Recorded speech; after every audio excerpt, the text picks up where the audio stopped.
Wanita penyandang disabilitas ini tega menghabisi ibunya sendiri. Apa alasannya? Dan apa yang sebenarnya terjadi? Kita simak cerita selengkapnya di Melia TV Story.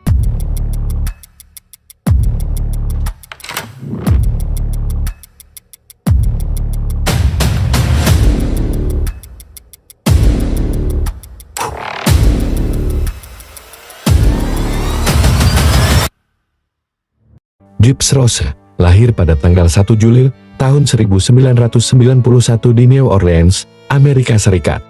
Dia adalah putri dari Didier Blanchard.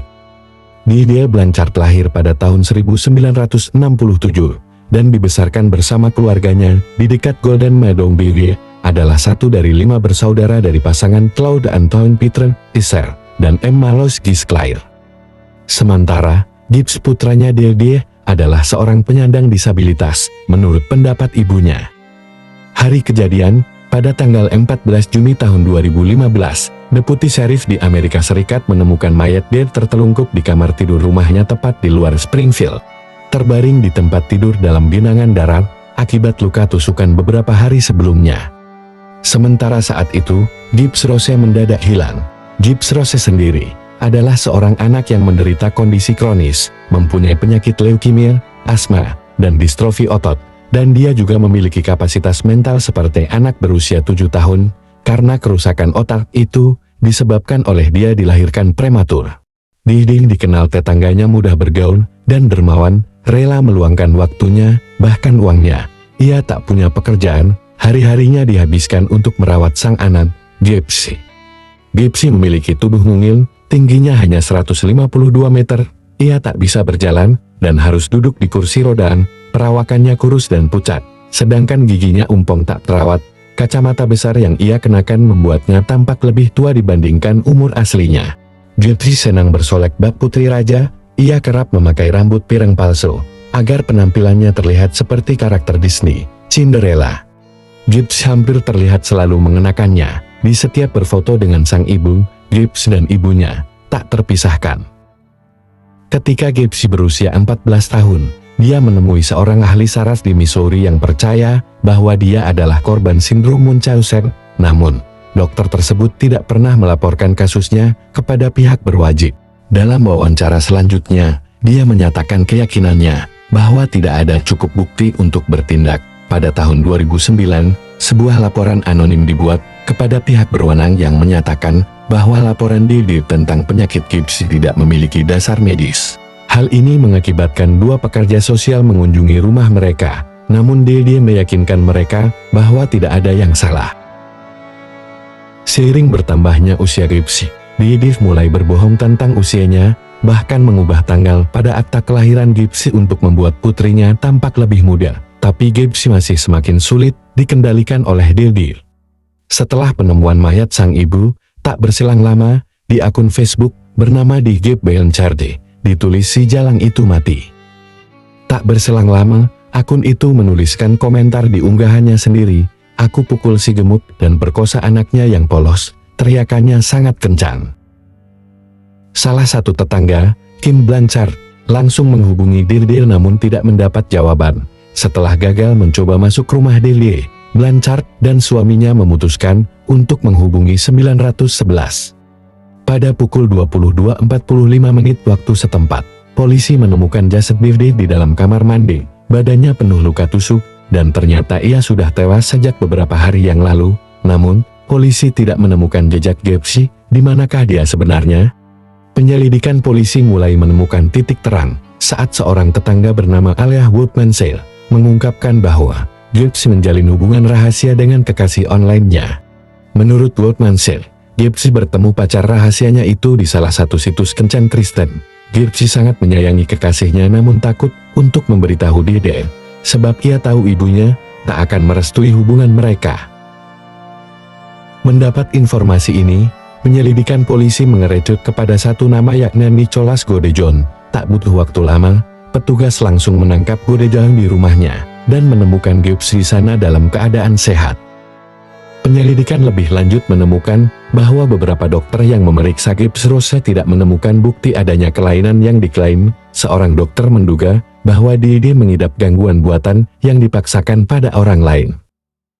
Berdasarkan keterangan polisi, Gibbs tak perlu menggunakan kursi roda karena ia dapat berjalan secara normal. Ia juga tidak membutuhkan tabung oksigen dan tidak ada yang salah dengan motoriknya. Ternyata di balik rambut pirang palsunya, Gibbs tidak botak.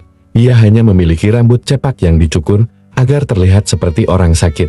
Gibbs mengaku bahwa semua penyakitnya itu tak lain hanyalah kebohongan yang dikarang oleh sang ibu, demi banyak simpati orang lain.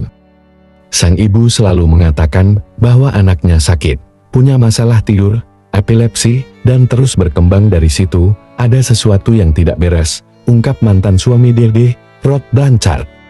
Polisi juga menyebut perilaku si ibu, seperti seorang pengidap sindrom Munchausen. Seseorang dengan sindrom Munchausen kerap berbohong soal kondisi kesehatan demi mendapatkan simpati dan keuntungan. Si ibu pernah mengaku menjadi korban badai Katrina, sehingga ia dan Gibbs mendapat bantuan untuk pindah dari Louisiana ke Missouri pada tahun 2005. Di sana, sang ibu terus membawa Gibbs ke janji dengan dokter. Badai Katrina juga menjadi alasan hilangnya berkas medis. Pada hari kejadian, Godejan kekasih online Gibbs datang ke Springfield. Saat itu Gibbs dan ibunya sedang pergi ke dokter. Setelah mereka kembali ke rumah dan sang ibu tertidur, sang kekasih mendatangi rumahnya. Gibbs membiarkannya masuk ke rumah dan diduga sengaja memberikan lakban, sarung tangan, dan pisau dengan pemahaman bahwa dia akan menggunakannya untuk membunuh sang ibu. Gibbs bersembunyi di kamar mandi dan menutup telinganya agar dia tidak mendengar teriakan ibunya, ketika kekasihnya kemudian menikam ibunya sebanyak 17 kali di punggungnya saat dia sedang tidur. Setelah itu keduanya melakukan hubungan terlarang di kamar Gibbs dan mengambil uang tunai $4.000 yang disimpan ibunya dan sebagian besar dari cek tunjangan anak Rod. Mereka pun melarikan diri ke sebuah motel di luar Springfield, di mana mereka tinggal selama beberapa hari sambil merencanakan langkah selanjutnya. Selama waktu itu, ternyata mereka terlihat di kamera keamanan di beberapa toko lokal.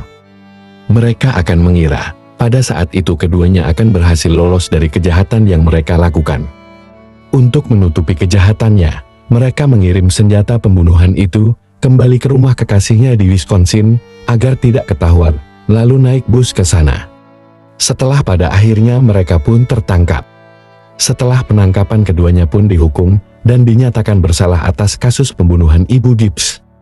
Setelah kejadian itu, keluarga dan tetangga Blanchard terkejut mengetahui bahwa ternyata Gibbs tidaklah sakit. Penyakit itu hanya dibuat oleh sang ibu yang memalsukan keadaannya. Ternyata selama ini, Gibbs mengalami banyak tekanan oleh sang ibu, sehingga menjadikannya memendam kemarahan, dan akhirnya memutuskan untuk menghabisi ibunya dengan cara yang sangat tragis. Namun, meskipun demikian tindakan Gibbs tidaklah tepat, setidaknya ada seseorang yang perlu tahu perlakuan ibunya selama ini. Sehingga kejadian ini tidak pernah terjadi. Ada perkataan Gibbs yang sangat menarik setelah dia di penjara. Aku merasa lebih bebas di penjara dibandingkan tinggal bersama ibuku. Karena sekarang aku diperbolehkan hidup seperti wanita normal lainnya. Walaupun ada kebebasan, tetapi Gibbs tetaplah merasakan kesedihan dan seringkali menangis karena merasa bersalah telah membunuh sang ibu. Saya rindu ibu. Saya sangat khawatir terhadap apa yang telah saya perbuat terhadapnya. Namun, dia sudah pergi, tutur Gibbs. Apapun alasannya, menghilangkan nyawa seseorang adalah tindakan yang sangat tidak tepat. Pikirkanlah berulang kali sebelum melakukan sesuatu kejahatan yang pada ujungnya sangat merugikan orang lain dan juga diri sendiri. Apakah kisah ini menarik? Jika kalian suka silakan tinggalkan komentar di kolom komentar dan jangan lupa untuk mendukung channel ini. Sampai jumpa di kisah-kisah selanjutnya.